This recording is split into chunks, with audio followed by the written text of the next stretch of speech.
2 साल पहले सरिया की कीमत थी 1,15,20,000 रुपये पर टन। आज सरिया है 3,10,000 रुपये टन। पाकिस्तान किस सिमत में बढ़ रहा है? आज जो पाकिस्तान के हालात हैं, मैं नहीं समझता पिछले 74 साल में ऐसे हालात रहे हैं। आज ऐसा लगता है कि कहीं पर भी कोई भी हुकूमत नामी चीज़ नहीं है। 2 हफ्तों से ये प्रोजेक्ट्स बंद किए गए हैं आबाद की जानिब से कि जितने भी प्रोजेक्ट्स हैं बंद कर दिए जाएं। आबाद ने जैसे कहा कि किया है, रेजोल्यूशन पास की है कि हम नया कोई सरिया नहीं खरीदेंगे और जिसने ख़रीदा भी है वो अपनी साइडों पे ऑफलोड नहीं करेंगे। अस्सलामुअलैकुम, मैं हूँ फातिमा अख्तर। आबाद की जानिब से जो कॉल दी गई थी कि साइडों पर सरिये ना उतारे जाएं, ना ख़रीदे जाएं, अब उसको तकरीबन 3 हफ्ते का वक्त गुजर चुका है। क्या मामला चल रहे हैं? बिल्डर्स घर नहीं बनाएंगे, फ्लैट नहीं बनाएंगे और जो पाकिस्तान में घरों की अशद ज़रूरत है उसको कौन पूरा करेगा और जो महंगाई है उसका इम्पेक्ट कितना है, आज हम बात करेंगे। मेरे साथ मौजूद होंगे साबिक चेयरमैन आबाद और मारूफ बिल्डर हसन बख्शी साहब। हसन बख्शी साहब, आपके वक्त का बहुत शुक्रिया। क्या देख रहे हैं जिस तरह से मुल्क जिस समत में जा रहा है? मईशत का बुरा हाल है, हर तरफ अफरा तफरी मची हुई है। महंगाई की तो हम बात ही नहीं कर सकते क्योंकि दिन ब दिन, लम्हा ब लम्हा महंगाई हो रही है। गरीब आवाम का क्या होगा, स्पेशली बिजनेसमैन का क्या होगा, आप लोगों का क्या होगा? बिस्मिल्लाहिर्रहमानिर्रहीम। बहुत शुक्रिया आपका। देखिए, गरीब आवाम का क्या होगा, बिजनेसमैन का क्या होगा, मेरा क्या होगा, आपका क्या होगा, सवाल शायद ये नहीं है। सवाल ये है कि पाकिस्तान का क्या होगा और पाकिस्तान किस सिमत में बढ़ रहा है। अनफॉर्चुनेटली आज जो पाकिस्तान के हालात हैं, मैं नहीं समझता पिछले 74 साल में ऐसे हालात रहे हैं। हमने जंगें भी देखी, हमने वो वक्त भी देखा जब पाकिस्तान का डिवीज़न हुआ और ईस्ट पाकिस्तान और वेस्ट पाकिस्तान अलग हुआ। हमने बहुत सारे इस अदवार देखे, बट आज ऐसा लगता है कि कहीं पर भी कोई भी हुकूमत नामी चीज़ नहीं है जिसकी तरफ पाकिस्तान की पब्लिक, पाकिस्तान की बिज़नेस कम्युनिटी देख सके कि वो मसाइल का हल दे, कोई डायरेक्शन दे। ये वो जहाज़ हो गया है जो पानी में बग़ैर कप्तान के चल रहा है। लहर जिस तरफ से तेज़ आती है उस तरफ से उस तरफ चल पड़ता है। तो ये अनफॉर्चुनेट सिचुएशन है। तो आप सारा ज़िम्मा जो है मौजूदा हुकूमत जो कि मुश्तरका तौर पे PDM की जानिब से बनाई गई है उस पर कहते हैं, उस पर इल्ज़ाम लगाते हैं, उनकी वजह से ये मुल्क का मईशत का जो हाल है वो बहुत बुरा है। देखिए, मैं ये समझता हूँ कि मौजूदा हुकूमत के साथ साथ उन इदारों की भी ज़िम्मेदारी है जो हर मौके पे पाकिस्तान को सहारा देते आए हैं और अब पाकिस्तान की पब्लिक को एक आदत सी हो गई है कि उनकी तरफ देखती है। अनफॉर्चुनेटली इस कदर मुश्किलात हैं कि और वो भी कहीं नज़र नहीं आ रहे हैं। बिल्कुल। तो हम मैं समझता हूँ ये PDM के 6 महीने साल को हम क्या कहें, जनरली ये 74 साल की स्टोरी है। अच्छा, बिगाड़ मतलब 74 साल का है। जी, ये किसी एक हुकूमत की हम बात नहीं कर रहे। हाँ, किसी अदवार में बहुत ज़्यादा हुआ। हाँ। और इस 74 साल में ये देखिए किसने कितने साल हुकूमतें की, उसकी उतनी ज़िम्मेदारी है। पाकिस्तान के प्रॉब्लम ऐसे नहीं है कि फ़िक्स नहीं हो सके। जिस मुल्क में यूथ पॉपुलेशन हो, जिस मुल्क में फर्टाइल लैंड हो, जिस मुल्क में पानी हो, जिस मुल्क में हर किस्म का मौसम हो, जिस मुल्क में गोल्ड, मतलब वसाइल बहुत ज़्यादा है मगर मसाइल उससे ज़्यादा बन गए। बिल्कुल। मिनरल, कोल, आप नाम तो नहीं, वो रिजर्व्स हो और हम 130 बिलियन डॉलर को सर्विस नहीं कर सकें, पे ऑफ नहीं कर सकें, ये बात समझ नहीं आती। समझ ये आता है कि शायद हमें सीधा बैरूनी ताकतें भी और कुछ अंदरूनी लोग भी हमें सीधा होना देना नहीं चाहते और वो चाहते हैं कि हम इसी कियोस में चलते रहें, क्योंकि अगर हम यहाँ एज एन कंट्री खड़े हो गए, मजबूत हो गए और हम ये अपनी रोज़ जो बयानिया इमरान खान का है आप उस पर बिलीव करते हैं? आप भी कहते हैं कि अंदरूनी और बैरूनी साजिश है कि पाकिस्तान को स्टेबिलिटी की जानिब नहीं लेके जाया जा रहा है। इसमें कोई दो राय नहीं है। इसमें कोई दो राय। तो इसमें मौजूदा हुकूमत PDM की भी हुकूमत जिसमें पीपल्स पार्टी और नून लीग और दिगर जो जमातें वो भी शामिल हैं, इसमें भी दो राय नहीं है। इन्होंने अपना हिस्सा डाला हुआ है। अच्छा। और मुझे तो ये समझ नहीं आती। मैंने एक नौजवान लड़के से, उम्र 23 साल पढ़ा, मैंने पूछा यार मुझे समझ नहीं आती कि हम एक प्लेन में बैठे हुए हैं, फ़्लाइट पूरी फुल है और रास्ता 3 घंटे का रह गया है, फ्यूल आधा घंटे का बाकी है और पायलट और को पायलट को फ़िक्र ही नहीं। तो उसने मुझसे पूछा कि कौन को पायलट और पायलट। मैंने बोला आज की तारीख़ में शहबाज शरीफ साहब पायलट हैं और जो हमारे इसाक डार साहब को पायलट हैं। तो उसने बड़ा अच्छा जवाब दिया और मैं खामोश हो गया। उसने कहा कि आपके पायलट और को पायलट के पास पैराशूट भी है और इजेक्टमेंट का बटन भी है, यानी जब हालात कंट्रोल से बाहर होंगे वो अपने आप को इजेक्ट करेंगे और बचा लेंगे। पैराशूट है उनके पास, सेफ लैंड कर जाएंगे। आप जाने 300 पैसेंजर जो प्लेन में बैठे हैं और आपका काम जाने। आज मुझे यकीनन ये एहसास होता है कि वो लड़का नौजवान सही कह रहा था। ठीक है, तो आप समझते हैं कि आवाम को जो है डुबोया जा रहा है, आवाम के लिए कुछ नहीं किया जा रहा है। महंगाई की हम बात कर रहे हैं, हुकूमत की बात कर रहे हैं, अभी नए टैक्सेस लगे हैं। आपको क्या लगता है कि जो नए टैक्सेस आए हैं इसमें मुल्क में किस तरह से जो हम देख रहे हैं कि जब से महंगाई बढ़ी है टैक्सेस बढ़ रहे हैं, कारोबार बंद हो रहे हैं, टेक्सटाइल इंडस्ट्रीज़ बंद हो रहे हैं और लोग यहाँ से जा रहे हैं, दूसरे ममालिक जा रहे हैं, दूसरे शहर भी जा रहे हैं। हमने वो पिछले प्रोग्राम में हमने बात भी की थी, मगर अब पूरे मुल्क की सिचुएशन एक जैसी हो गई है। मज़ीद टैक्सेस लग रहे हैं, कितना बोझ आवाम पर मज़ीद डलेगा, ये डल चुका है या मज़ीद डालना है इस हुकूमत ने? देखिए मेरे हिसाब से मज़ीद टैक्सेस तो इन्होंने जो लगाए हैं वो IMF के डायरेक्शन पे लगाए हैं, बट अगर जो हमारे मौजूदा टैक्सेस थे इससे पहले के भी, अगर वही ईमानदारी से वसूल कर लिए जाते और एन चेकर में जमा कर दिए जाते तो शायद नई टैक्सेस लगाने की नौबत नहीं आती।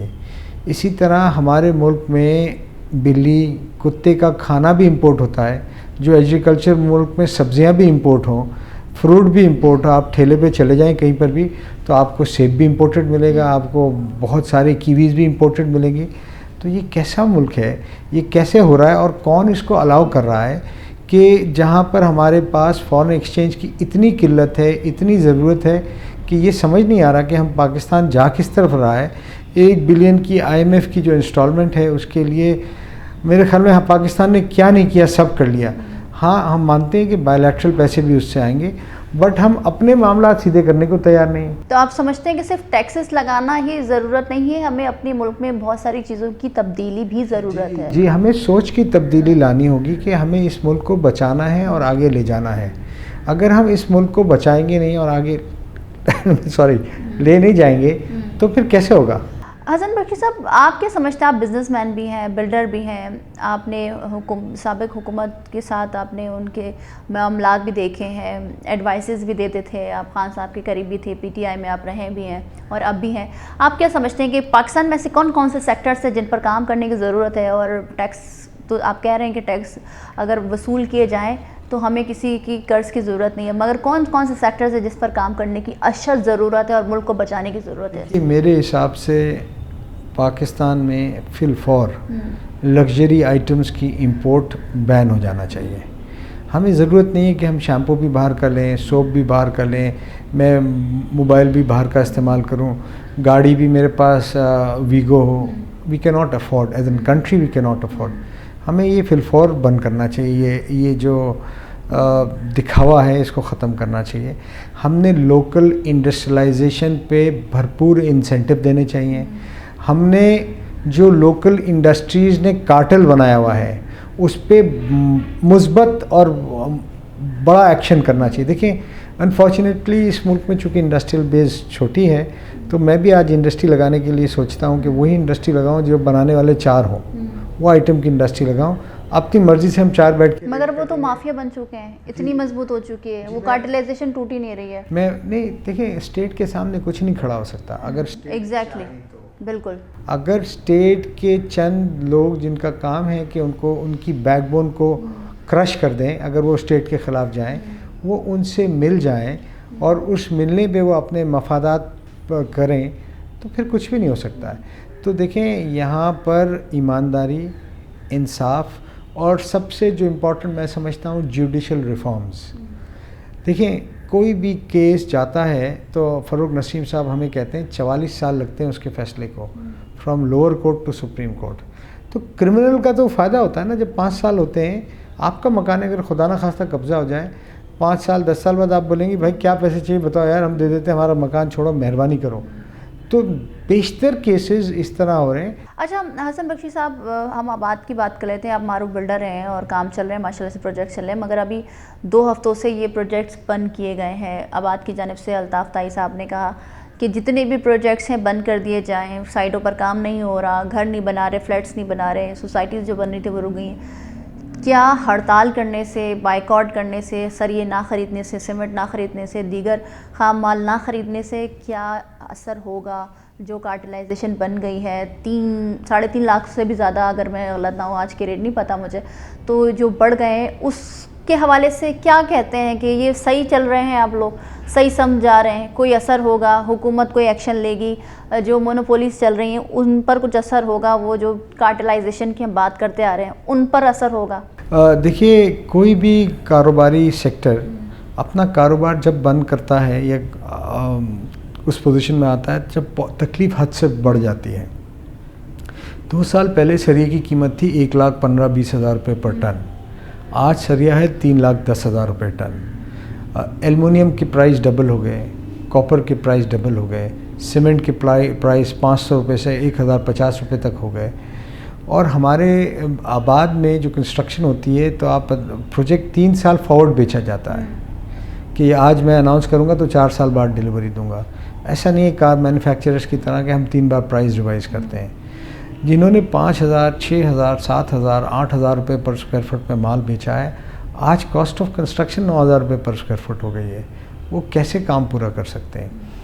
और देखिए, सिर्फ ये नहीं है, ये तो मैंने आपको बोला कॉस्ट ऑफ कंस्ट्रक्शन का जो मटेरियल बढ़ गया वो, इसके साथ साथ जो आउटस्कर्ट्स ऑफ कराची में कब्जे हो रहे हैं। बिल्कुल, बहुत सारे मसाइल तो हम कर रहे थे, बट अब ये सबसे बड़ा मसला आ गया। आप लोगों को कब्ज़ा माफिया का सामना था, फिर आप लोगों के जो हम SBC की बात करते थे, इदारों, हुकूमती इदारों की बात करते थे, उनका तो सामना था, मगर अब ये मसला आ गया। तो किस तरह से बिल्डर अपने काम करेगा, किस तरह से प्रोजेक्ट डिलीवर करेगा? देखिए, कॉस्ट ऑफ डूइंग बिजनेस बहुत बढ़ चुकी है, कब्ज़े, बदमाशी उरूज पे हैं, कंस्ट्रक्शन कॉस्ट डबल हो चुकी है, ख़रीदार की ख़रीद की ताकत आधी भी नहीं रही है।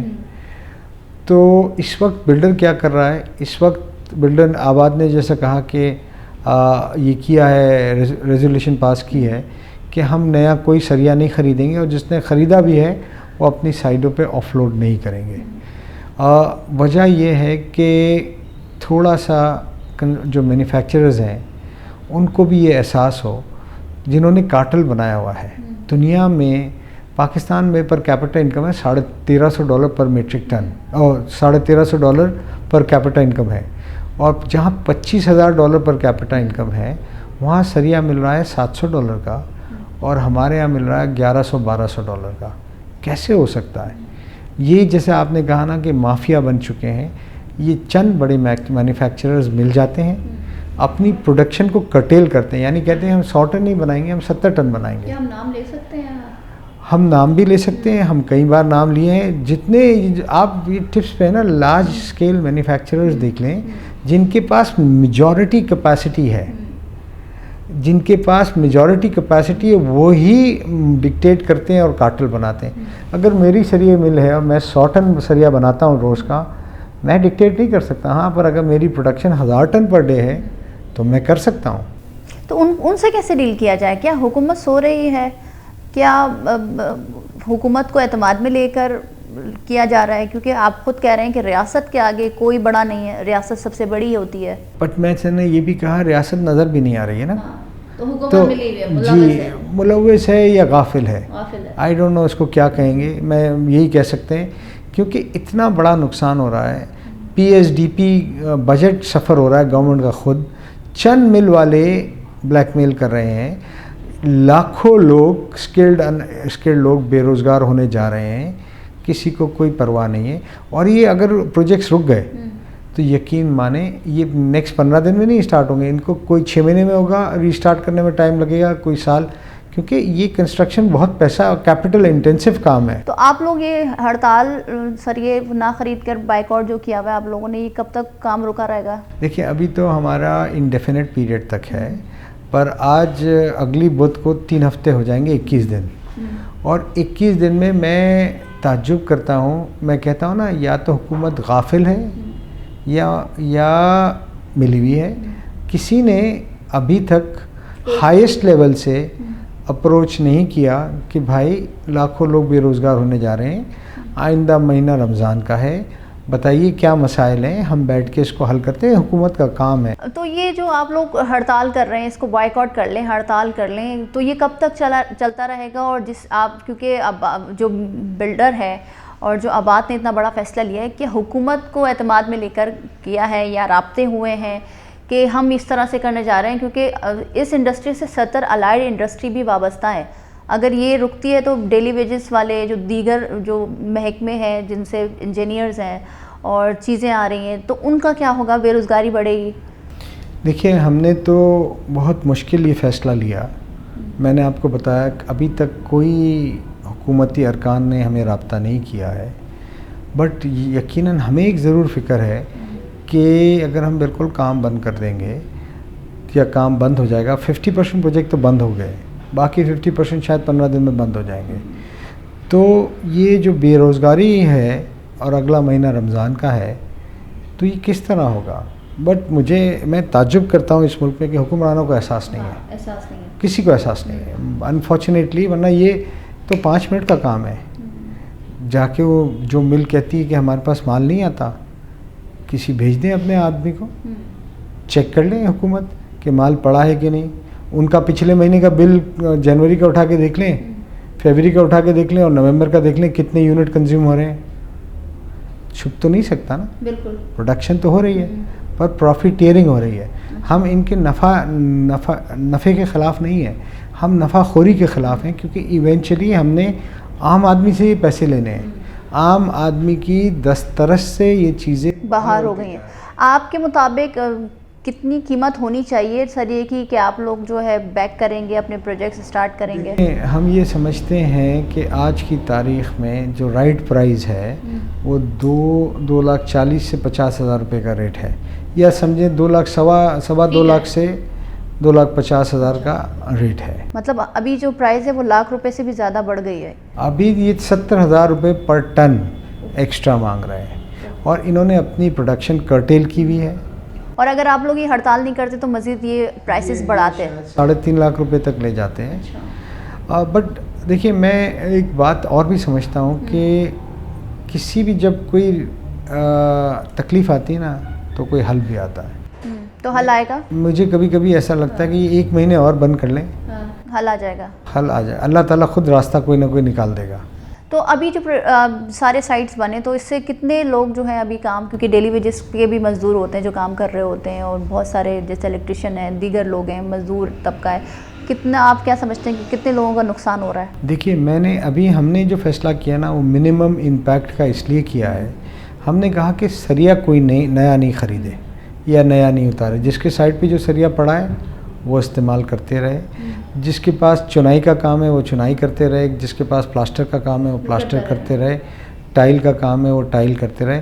क्योंकि सरिया के लिए हमारा कोई झगड़ा नहीं है, पर 40% कॉस्ट ऑफ सरिया ही है, तो ये इतनी बड़ी कॉस्ट है। तो मैं ये समझता हूँ कि इस वक्त भी अगर चूँकि सरिया का काम बंद हो गया है, साइडें रुक गई हैं, तो लाखों लोग बेरोज़गार होंगे थ्रू आउट पाकिस्तान। बट हम अगर बाकी सारे ट्रेड रोक दें तो ये मिलियंस में जंप हो जाएगा। इसलिए हमने उसको ग्रेजुअली टेकअप कर रहे हैं, और उम्मीद रखते हैं हमारे स्टील मैन्युफैक्चरर्स से भी कि अल्लाह ताला इनके दिलों में भी कुछ रहम डालेगा, हमारे लिए नहीं, इस पाकिस्तान के लिए भी रहम डालेगा, जहाँ से उन्होंने पैसे बनाए और इतनी बड़ी बड़ी इंडस्ट्री लगाई है। ठीक है। अच्छा हसन बख्शी साहब, क्योंकि हम बात करते हुए आए हैं कि पाकिस्तान में घरों की अशद ज़रूरत है, अगर इसी तरह खुदा न खास्ता महंगाई नहीं रुकी और इसी तरह जिस तरह से कार्टेलाइजेशन जो सरिये की इस तरह से चलती रही और वो कीमतें बढ़ाते रहे, तो जो पाकिस्तान में तकरीबन कई लाख घर जो हैं बनने हैं, गरीब आवाम को देने हैं, तो वो किस तरह से उसका जो खला पूरा करना था, अब उसमें गैप आ जाएगा। तो किस तरह से देख रहे हैं कि अब क्या होने जाएगा? क्या करेंगे हम? घर नहीं होंगे, जाहिर सी बात है क्राइम की शरह बढ़ रही है, दीगर चीज़ें बढ़ रही हैं, तो इंसान तो 3 वक्त की रोटी नहीं खा रहा, तो एक घर कैसे बनाएगा? देखिए, हम बिलोंग करते हैं या रिप्रेजेंट करते हैं रेगुलेटेड सेक्टर को। हम मकान बनाते हैं, उसका अप्रूवल लेते हैं, कंप्लीशन लेते हैं, बेचते हैं, अपना नफ़ा भी कमाते हैं। बट हमारे से 5 टाइम बड़े मंडी वो है जो ना अप्रूवल लेते हैं, ना कोई उनके पास आर्किटेक्ट होता है, ना कोई इंजीनियर होता है, ना कोई कंसल्टेंट होता है, ना कोई मयारी चीज़ें इस्तेमाल होती हैं, ना प्रॉपर पानी की तराई, सीमेंट का इस्तेमाल, सरिया, और 5 गुना वो काम ज़्यादा है हमसे। इसलिए क्योंकि वो बेचते हैं 20 लाख रुपए में, 25 लाख रुपए में, 15 लाख रुपए में, 10 लाख रुपए में। और आपने देखा टर्की में क्या हुआ, ज़लज़ला आया और 40,000 से ज़्यादा लोगों की अमवात हुई। अल्लाह ना करे इस शहर में कोई ऐसा इम्तहान का वक्त आए। बट अगर ये कोई ऐसी चीज़ हुई तो यहाँ बेहिसाब हज़ारों की तादाद में बिल्डिंगें ऐसी हैं जो किसी कोड पे नहीं बनी है। कराची सिस्मिक ज़ोन पे है, पर हमारे यहाँ उन लोगों ने, जिनको मैं मौत का सौदागर कहता हूँ, अपने पैसों के खातिर बच्चों की, ज़ईफ़ों की, जवानों की, मर्दों की, औरतों की जान को मुश्किल में रखा है। यहाँ तक जान मुश्किल में है और जो उनकी सारी ज़िंदगी की जो कमाई है ना, वो भी मुश्किल में है। तो हमारे यहाँ का निज़ाम जो है, हमारे यहाँ के जो इदारे हैं, वो करप्शन की वजह से कॉम्प्रोमाइज़्ड हो गए हैं। जो आपने कहा कि हम नहीं बनाएंगे, मैं चाहता हूँ, मैं समझता हूँ कि शायद बिल्डिंग कंट्रोल भी चाहती है कि रेगुलेटेड काम नहीं हो, क्योंकि रेगुलेटेड काम में साइन करनी पड़ती है। मैं भी साइन करता हूँ एज एन ओनर, अब मेरा डायरेक्टर जो अप्रूवल करता है वो भी साइन करता है। वो 5 साल बाद भी पकड़े जा सकता है। जैसे कि आपने टर्की में सुना, 100 बिल्डर्स को उन्होंने अरेस्ट कर लिया, बट जिसका कोई नाम ही नहीं है, कोई ज़मीन का पता ही नहीं, कोई इंजीनियर, वो तो मिलेगा ही नहीं। तो और इसमें 6 महीने में बिल्डिंग बनती है, हमारी 4 साल में बिल्डिंग बनती है। तो पूरा सिस्टम जो है ना, देखिए, कोई भी कानून को फॉलो करने के लिए, कोई भी कानून को इम्प्लीमेंट करने के लिए, कानूनी काम हमेशा थोड़ा सा लंबा होता है, तभी तुल वाला होता है, मगर समत सही होती है उसकी। पर एज एन नेशन हम तैयार नहीं है। Regulators stands compromised. क्या करें, किसके पास जाएं? बल्कि कहीं तो हमारे अपने बिल्डर कहते हैं कि आप लोग बेवकूफ़ हो, ये जो काम कर रहा हूँ। करोड़ों रुपए देखिए अप्रूवल कराते हैं, टाइम लगाते हैं बिल्डिंग बनाने में, और वो दूसरे 6 महीने में, साल में बना के निकल जाते हैं। तो मुश्किल हो गया, तभी इसमें नए लोग, पढ़े लिखे लोग नहीं आ रहे। ये कारोबार मुश्किल हो गया है। जी ठीक है, बहुत शुक्रिया आपके वक्त का। तो जिस तरह से आपने हसन बख्शी की गुफ्तगू सुनी, उनका यही कहना है कि हुकूमत की जिम्मेदारी होती है कि वो चेक एंड बैलेंस करे, और जो कार्टेलाइजेशन बन गई है, सरिये की कीमतें बढ़ रही हैं, उसको फिल फॉर रोका जाए और एक्शन लिया जाए। अगर आपको आज का हमारा शो पसंद आए तो लाइक करें, कमेंट करें, हमारे चैनल को सब्सक्राइब करें। मुझे फातिमा अख्तर को इजाज़त दीजिए। अल्लाह हाफ़िज़।